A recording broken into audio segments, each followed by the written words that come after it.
am E.G. Marshall. Welcome to the terrifying world of your own imagination. I have an unusual story about foreign intrigue, murder, and love. Interesting combination. You know, that great mystery writer Edgar Allan Poe once wrote that the best way to hide something was to leave it in full sight. And that's what this story's about. Steve Nash, agent for the Federal Narcotics Bureau, was awakened from a sound sleep by his chief. Steve, Manny and LaFaro got it tonight. Wounded? Dead. Oh, no. Manny's wife just had a baby. She's still in the hospital. Start packing a bag right now, Steve. Am I going somewhere? Paris, and anywhere else you feel it necessary to go from there. Paris? Now, don't get happy. It's not exactly a vacation, Steve. You're in for plenty of trouble.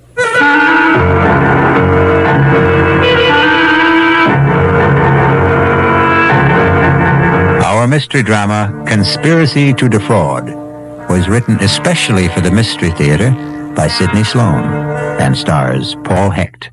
I'll be back shortly with Act One.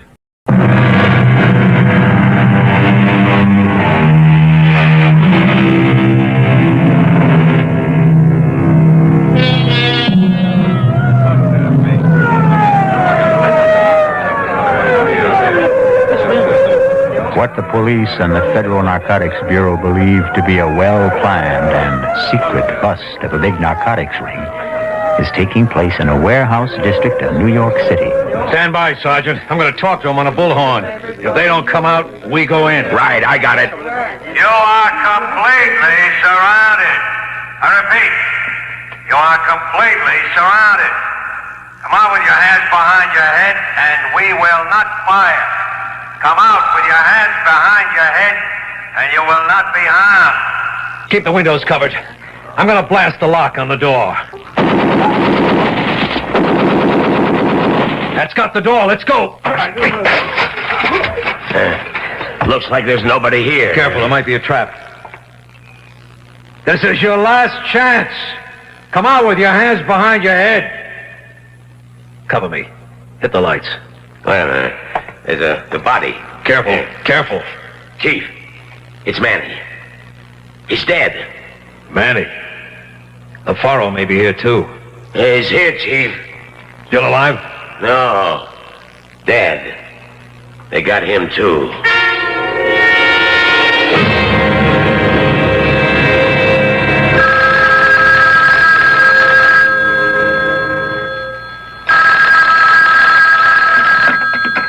Yeah? This is Borden, Steve. Yeah, Chief, what's up? Manny and LaFaro got it tonight. Wounded? Dead. Oh, no. Manny's wife just had a baby. She's still in the hospital. I haven't spoken to her yet. Talk to Mrs. LaFaro. Took it hard, eh? I hate this job. Steve, you're a good friend of Manny's.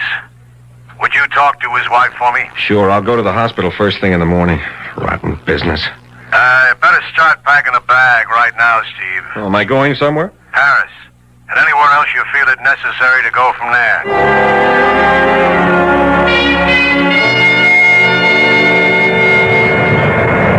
I beg your pardon. Yeah. What? This seat. Seat? Oh, I'm sorry. Am I in the wrong seat? No, I am. Oh. You see, I was sitting forward, the second row on the outside. Yeah? And I asked the stewardess to change my seat. This was the only unoccupied seat in first class. Oh, sure. Sit down. I don't mind. I thought this was going to be a dull flight. My name is Helene Frey. Oh, I'm Steve Nash. Pleased to have you as a traveling companion. I'm pleased, too. Are you going to be in Paris long, Mr.? Nash. Call me Steve. So seldom I get called Mr. I'm not sure whether I'm the one. Steve, then. Are you going to be in Paris long? Well, it all depends on business. Are you? No, I was rushing back to... Well, you see, my aunt and my brother are in Paris, and I was with them until last Thursday when I had to fly back to New York. Up and back across the Atlantic. I'm impressed. This is my first time over. I'm as excited as a kid. Your first time? Well, that must be exciting. You must let us show you the sights. Nothing I'd like better, Helene.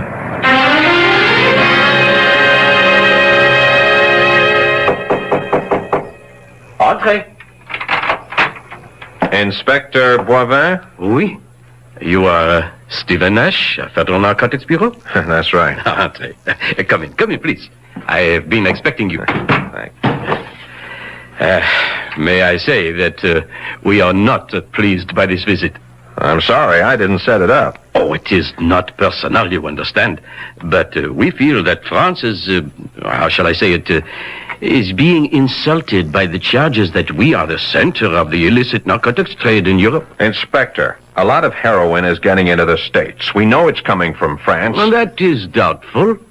In the last 6 weeks, we have intercepted and destroyed over 100 pounds of refined heroin coming into New York alone. From France? Definitely.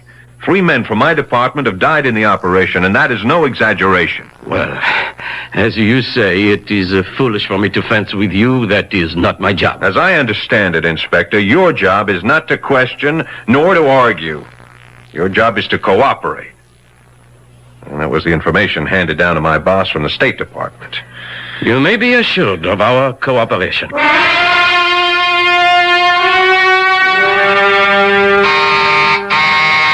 Entree. The door is open. Oh, hello.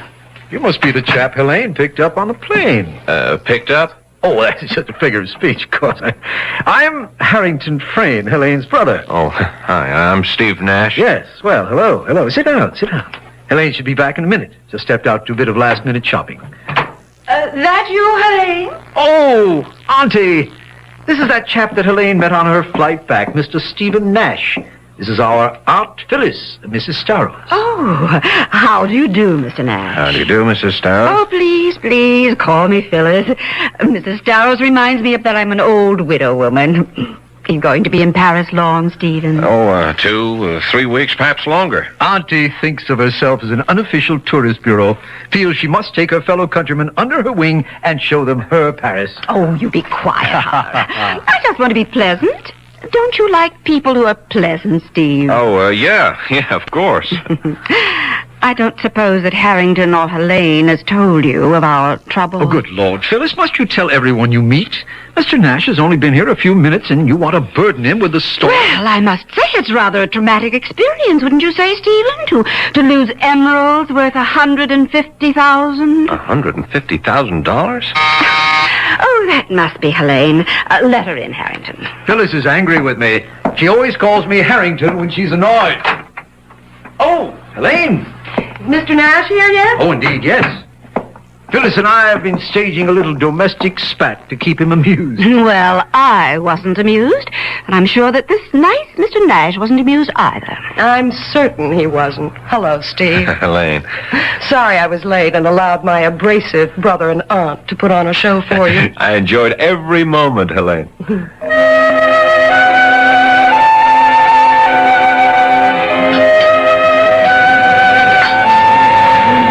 Penny for your thoughts, Steve. Oh, I'm sorry. I shouldn't have let the maitre d' seat us here in the window with a view of Notre Dame and the river. It is beautiful, isn't it? I was worried that perhaps you might feel that I'd steered you to a tourist trap. This place is frightfully expensive, you know. It's great. I'm on an expense account. Stop worrying. All right, I shall. And speaking of worry, you seem to have something bothering you. Is it something personal? Well, it's about my aunt and Harrington. Yeah? Well, you see, my aunt has lost a very valuable piece of jewelry. The emeralds. You know. One of the first things she told me when I called, worth $100,000 or more. They're insured for $120,000. Why should she worry? She's not worrying. I am. The emeralds are not lost, strayed, or stolen. What? It's just a stunt to bilk the insurance company. Well, she's being very foolish. She's desperate. She's completely without money. For that matter, both Harrington and I are, too. If they go through with this insurance swindle, they're going to be in big trouble. Even a professional crook would have serious problems in there. Rank amateurs. When I went back to New York to see if I could raise some money... Oh, no good, eh? Aunt Phyllis has been to the well too often. No credit. Well, why doesn't she sell the emeralds, honestly? Well, I believe it's Harrington's idea, but he wants her to sell them to some... Fence? Yes. And also collect the insurance. He's made several tentative moves in that direction. He's spoken to several mysterious callers. I don't know how far the transaction has gone.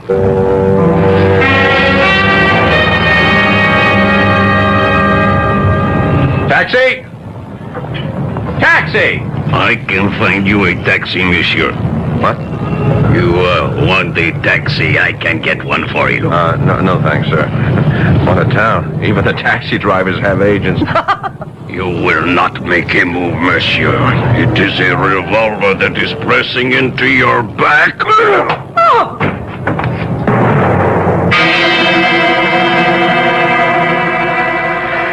Perhaps you underestimated your strength, Gab. The blow on the head... No, you'll be all right. We dropped her at the Concord. That is the hotel where she is staying, is it not? Yes. Nash, can you hear me? You are opening your eyes. That is better. Oh, my head. Unfortunately, Gab found it necessary to persuade you to come with him. Yeah. It's a neat little persuader he used. Right in the back of my head. Thanks. Don't try to move yet, Mr. Nash. Who are you? I? You do not know me? I am quite well known. I am Orestes Collaginos. Rings no bells. Why should you try to make me come here? Wait a minute. Where is she? What have you done with her? Now, compose yourself, Mr. Nash. I take it you are referring to Miss Helene Friend? Where is she? Back at her hotel. I had her sent back immediately. We did not want to speak to her, just you. Okay. You have the floor, Mr. Collaginos. Collaginos, Monsieur Nash. It is an old name. In my country, a revered name. I'll do my best to remember. Well, continue. A question, monsieur. Why are you in France? As we say at home, none of your business. I like you, Monsieur Nash. You are refreshingly candid. You are working for FNB. You are a trusted, intelligent worker, well thought of. Thanks for the information. When I get back, I'll put in for a raise. If you get back, monsieur. If you get back.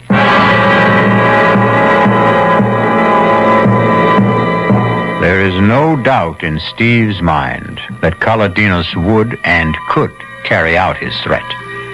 3 men had already been permanently silenced, and it was not likely that Collaginos would hesitate at the 4th. I'll be back shortly with Act 2.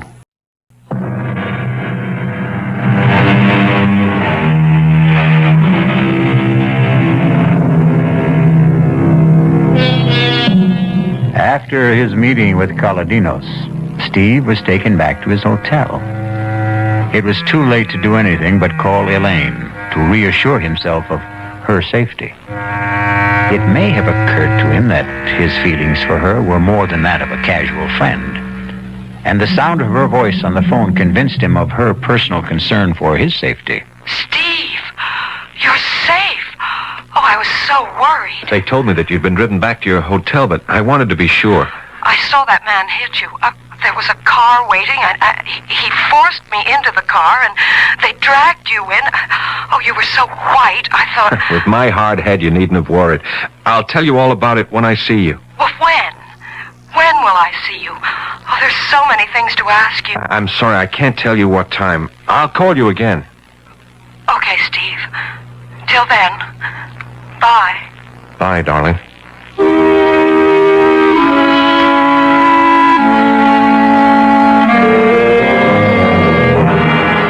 Ridiculous. Incroyable, monsieur.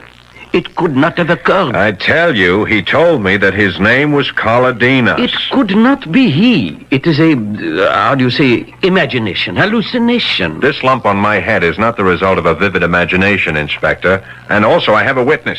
I was with a Miss Helene Frayne when the incident occurred. Frayne? Frayne is an English name? Possibly English in origin, but she's an American. She has a husband by name Harrington Frayne? No, that's her brother. This is a most interesting development. Monsieur Frayne was here not 20 minutes before you to report that his aunt, Madame Phyllis Darrow, had been robbed of a valuable collection of emeralds. I believe he estimated the jewels to be worth, I have the report here. Yes, 700,000 francs. In dollars, 150,000. Look, Inspector, let's stay with my problem. Now, what are you going to do about Coladinos? Do? But you are jesting, monsieur. Monsieur Coladinos is a very rich, very powerful man. And so he can get away with hitting a man over the head and forcibly detaining him, kidnapping him, threatening him? Monsieur Coladinos could not have been involved in this matter. What do you mean? I spoke to him. He introduced himself. He insisted that I pronounce his name correct. It was not Coladinos, monsieur. Who was it then? What was this man's purpose in posing as Coladinos? That, monsieur, I cannot answer. But I know that it could not have been Coladinos. He is just at this time, 1900 hours, arriving in France at Orly Airport in his own plane.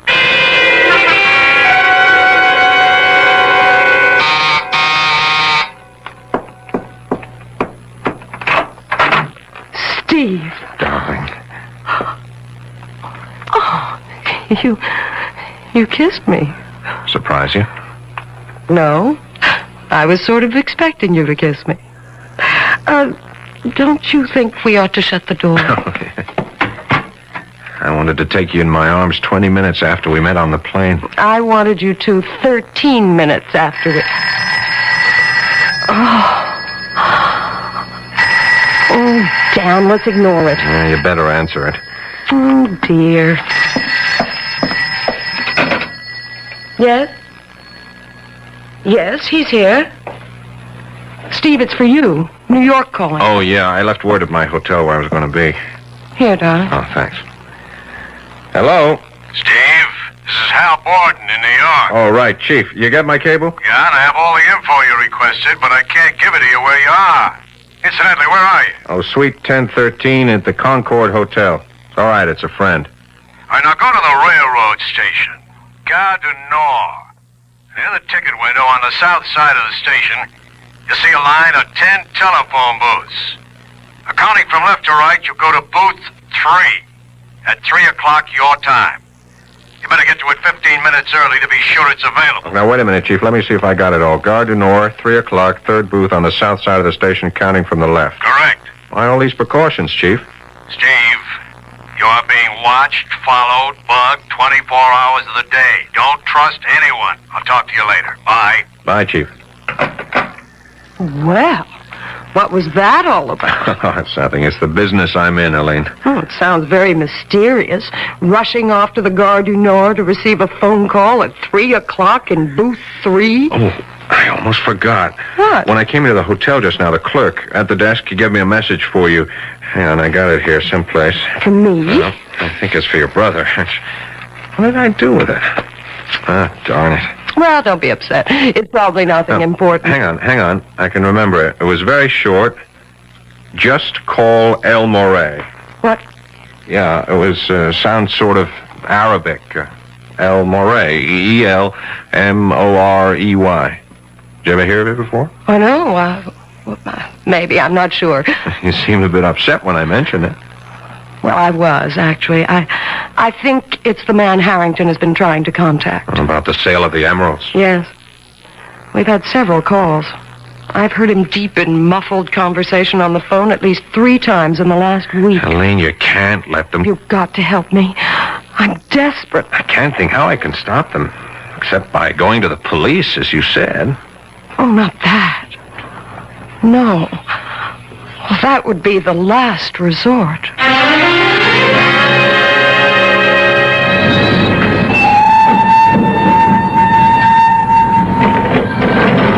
I should have brought a book along. Hello? Hello? Hello?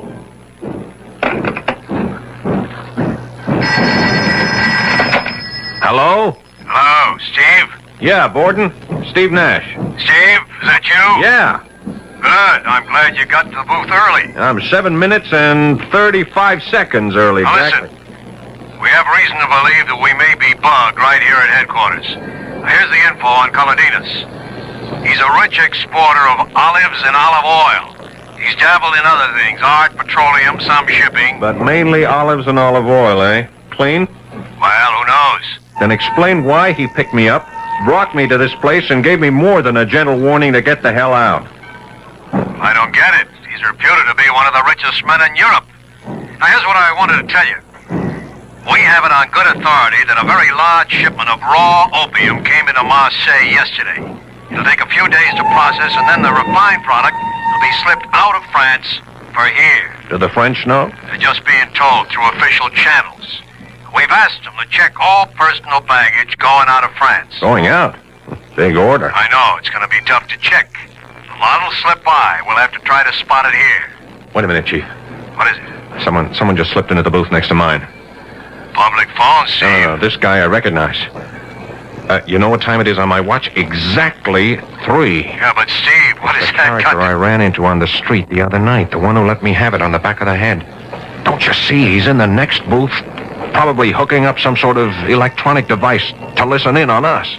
He expected you there at 3. Yeah, you were right. You were right about the phone being bugged. But we got the jump on him by several minutes because I was early. I won't hang up my phone, Chief. Stay on the phone. I'm going to get him. What? I get you little punk. Let me go. I'll call the police. You call the police. Good. Save me the trouble. But before they get here, I have a little something I owe you from the other night. Oh, you're quitting so soon? Come on, buddy boy. Don't play unconscious with me. Uh-oh. Looks like we're going to have some company. Hello. Chief, are you still there? Yeah, Steve, what's going on? I just nailed our eavesdropper, and I was right. He is one of Kaladinas' boys. Now, you better get in touch with the French police and point the finger at Kaladinas. And while you're getting Kaladinas into trouble with the police, you might tell them that they got me locked up. I don't think I'll be able to explain. Locked up? What are you talking about? You're not locked up. No, but by that time I will be. Here comes the gendarme now. Bye, Chief.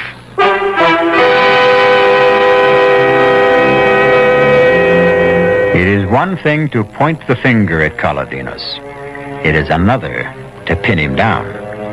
Kaladinos is a man used to wielding great power, a very cunning and wily antagonist. We'll be back shortly with Act 3.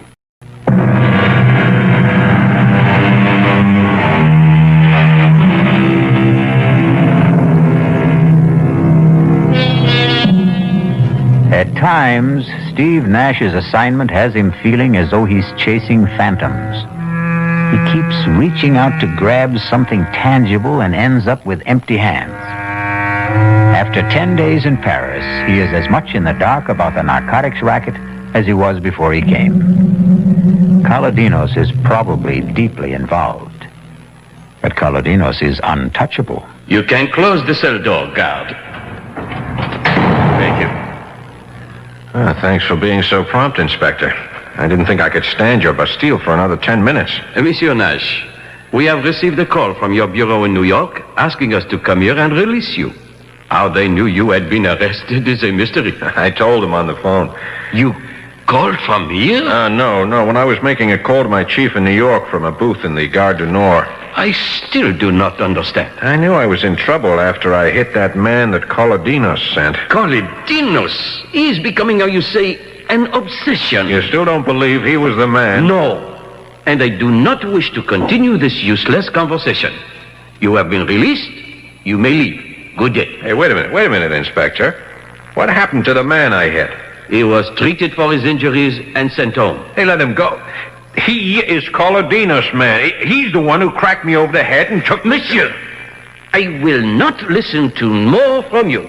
I am 3 years from retirement, and I am not stupid to jeopardize my pension. What's your pension got to do with this? What, indeed? I have told you that Monsieur Kaladinos is very important, very powerful. You're afraid of him. I would not exactly say that. Well, I would exactly say it. I think he's the fat butterfly I came here to catch. And I'm going to net him with your help.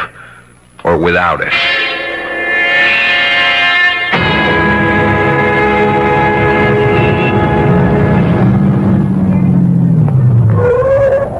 Monsieur Nash. Monsieur Nash.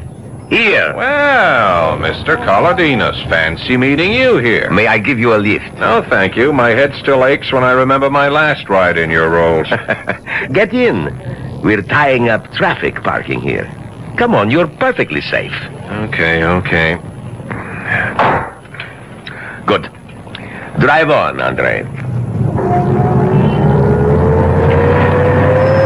As a matter of fact, I was anxious to see you, Colodinos. Really? I am flattered. You wanted to say goodbye?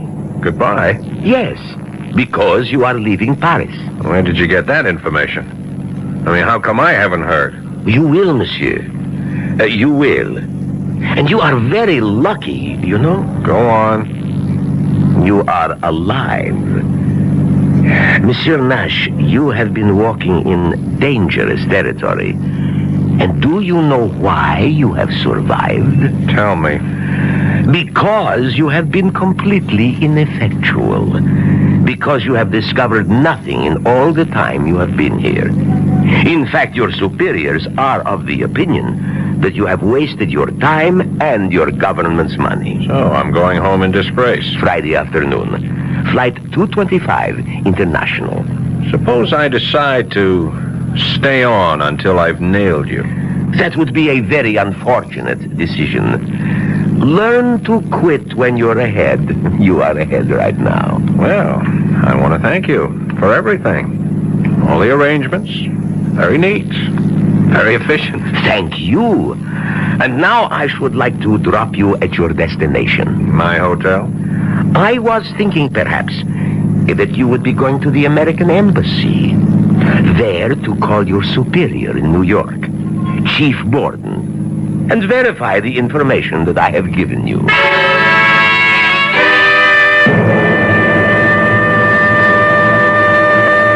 Borden here. Steve? Right, Chief. Been trying to reach you all day. I haven't got good news for you. I know. I'm coming home Friday. Sorry, Steve. I'm just following orders. Oh, don't bother to explain, Chief. Someone over here doesn't like me, that it? That's about it. Maybe because I'm getting close to something? Beginning to press where it hurt?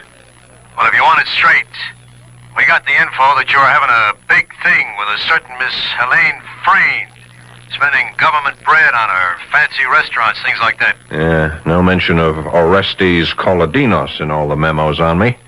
No, not a thing. Marvelous. It's simply astounding how that overweight olive salesman can be everywhere at the same time. Wield influence strong enough to get our government to back down and still not show himself. Steve, I'm sorry. Yeah. I'm not fired yet, am I? No, not yet. It's nice to know where you stand. I'm still employed until Friday. That gives me 3.5 days. I'll do what I can for you, Steve. Thanks, Chief. I knew you'd say that. Now listen, call on me for anything I can do from here. Any time of the day or night. Now, here's my home number. Don't hesitate to call. It's 415-3132. Hang on. I haven't got a pencil or a paper handy. Oh, just remember the name McCauley. M-C-H-O-L-L-Y. That's how I remember all telephone numbers. I convert them to names. Oh, you use the letters on the telephone dial instead of the numbers? Yeah, it's an old trick. You remember, Steve? Can't forget. Macaulay. Okay, good luck, Steve.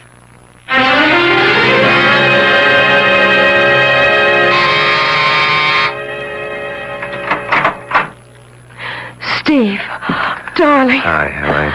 Oh, come in. Come in, let's shut the door. Oh, I called you all day yesterday. I left messages. I was in jail. Jail? Yeah, I ran into the buzzard who hit me that night. Oh, that night? Yeah, I was making that overseas call in the Gare du Nord when I noticed him getting into the booth next to mine. What a coincidence. Oh, that was no coincidence. Someone knew I was to be there at 3 o'clock and tipped him off. I hit him, and the gendarme... Say, you've been packing. Are you leaving Paris? Well, that's what I wanted to tell you. We're flying to New York on Friday. Friday? I'm going back on Friday, too. Flight 225, International. You're kidding. Oh, that's our flight. Oh, Steve, that's wonderful. Oh, we'll have 6 whole hours together. Speaking of coincidence. I'm beginning to wonder if it is really that, or if someone isn't programming my whole life to suit his own wishes. I don't understand you. I'm just talking to myself. You're going to be a wee bit overweight, Elaine. All these boxes and packing crates, are they going with you? Oh, heavens, no. We'll just carry suitcases. This'll all be sent by freighter. Oh, I see. Ship via SS Andreas Bordeaux. Huh, is that a French ship, Elaine? I wouldn't know. Harrington made all the arrangements. Oh, speaking of your brother, how's his little swindle going? I'm afraid that it's all been settled. Oh, he sold it, eh? Well, he seems to have a great deal of money on him. And Auntie's out shopping at the most expensive couturier in Paris. What about you, Elaine? I couldn't do it, Steve. I couldn't turn them in. Oh, the whole thing's a mess. I feel helpless. Well, take heart. They may get caught yet. Wait till they try to collect the insurance money. Oh, Phyllis. I am exhausted, utterly exhausted. One doesn't realize how tiring shopping for clothes can be. Oh, hello. You're Mr. Nash, Mrs. Starr. Oh, of course. Nash, Philip Nash. Now, where did we meet, young man? Right here, Phyllis. Not more than 10 days ago. And his name is Stephen, not Philip. Oh, yes. And? And? And he's the man I'm going to marry. If you'll have me. Will you, Steve? Will I? Darling, I thought you'd never ask.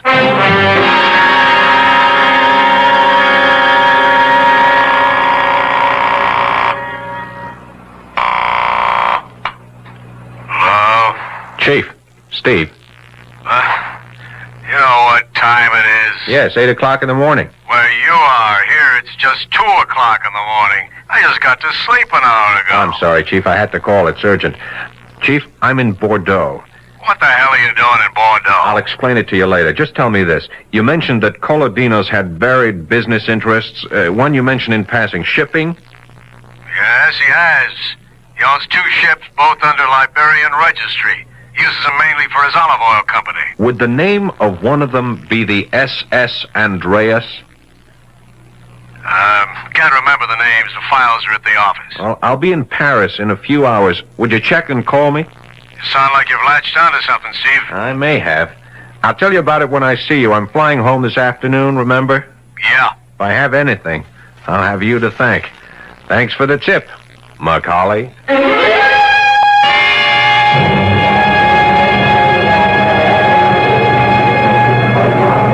Now, really, I can't understand. I distinctly remember ordering all 3 tickets for first class.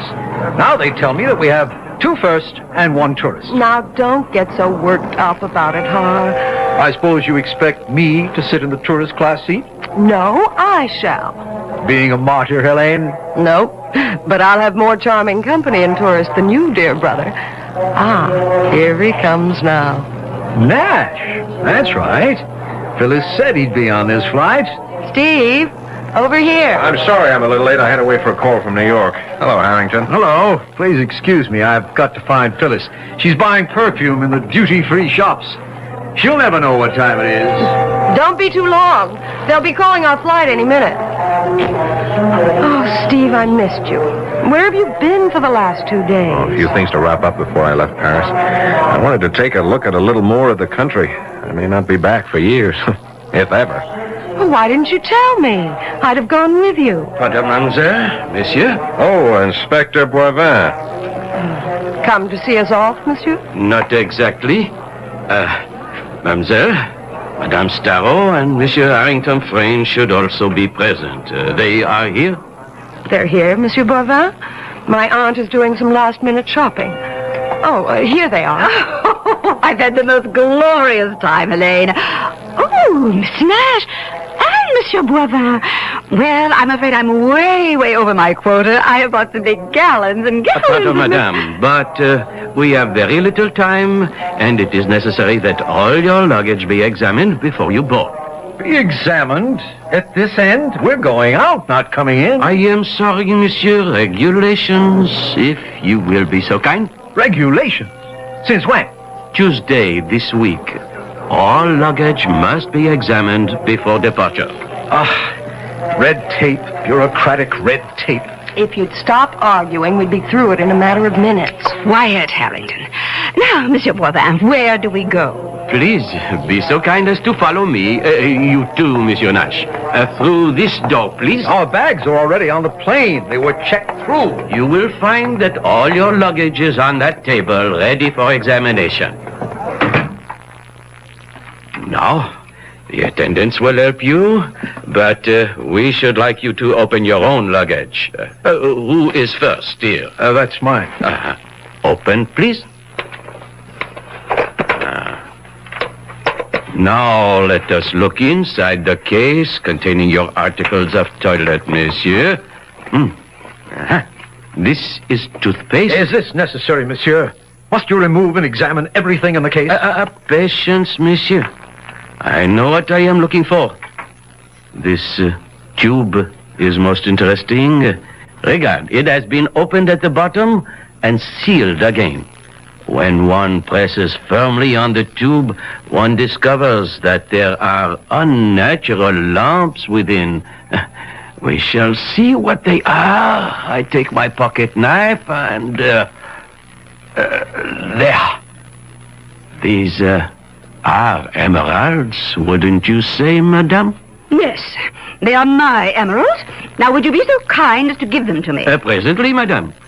Monsieur Frayne, Madame Starrow, you are under arrest. On what charge? Oh, my nephew did not steal my jewels. I gave them to him for safekeeping. You reported a theft, madame. A false theft. A mistake. A misunderstanding. We have found the emeralds, and now we report them found. You are in a conspiracy to defraud the insurance company, madame. That is a crime. Now, you will both come with me. You, Nash, you did this, snooping around. I knew he was some sort of a cop, Phyllis. You are clear, mademoiselle. The attendants will see that your luggage is placed aboard the plane.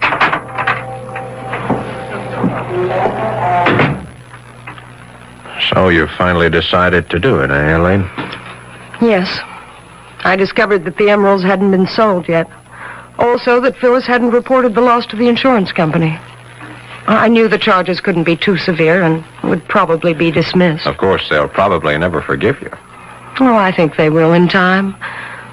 And I'll have you to console me, Steve. They'll be calling our plane now. Too bad Phyllis and Harrington's tickets won't be used. Oh, look, there's Boivin. He's alone. I guess he sent them off to the Bastille. I don't envy them their visit. My experience was pretty bad. Will Mademoiselle Elite Frayne come to information, please? Oh, you're being paged, Elaine. I can't imagine what it is. Elite Frayne come to information, Let's please? find out. Come on.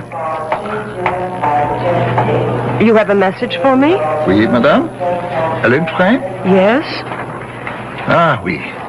I have it here. Thank you. Merci. Oh, what is it, Elaine? You look worried. Nothing. Nothing, Steve. I've just got to make a telephone call that I neglected to... there's a booth over there. Do you want me to come with you? No, wait for me here.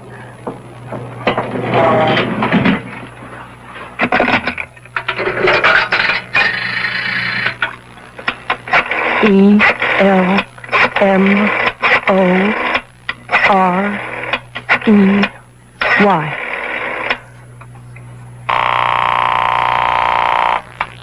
Yes? This is Helene. I'm at the airport. I got your message. What message? The message of information. I was paged. What message? The usual. Call El Morey. You fool. You little fool. I sent no message. You've been trapped. You are caught. And so am I. They will be waiting when you come out of the booth. You have involved me, you stupid fool. Thank your American lover for this. You are under arrest, mademoiselle. Would you be so kind as to accompany me? Yes. Monsieur Nash, I leave the prisoner in your custody. Your plane is already boarding. You do not have much time. Thanks, Inspector. Steve, Don't cry. It can't change matters. Steve, I won't try to defend myself. You were planted on the plane I came over on, weren't you? Yes.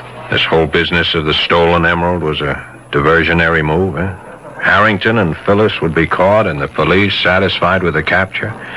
This would allow you to slip through? Yes. It's true.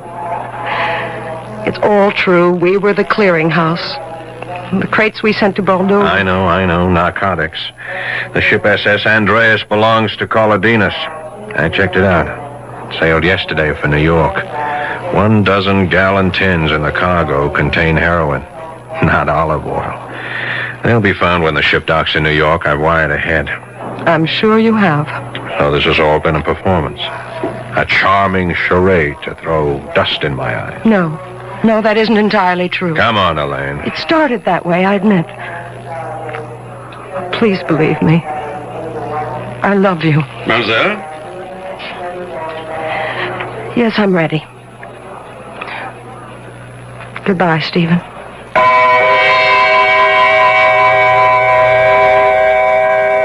Steve stood there and silently watched the woman he had just begun to love being led away by the French police. For long minutes after she disappeared through the main doors, he stood there without moving. Finally, with an effort, he responded to the last boarding call for Flight 225. I'll be back shortly.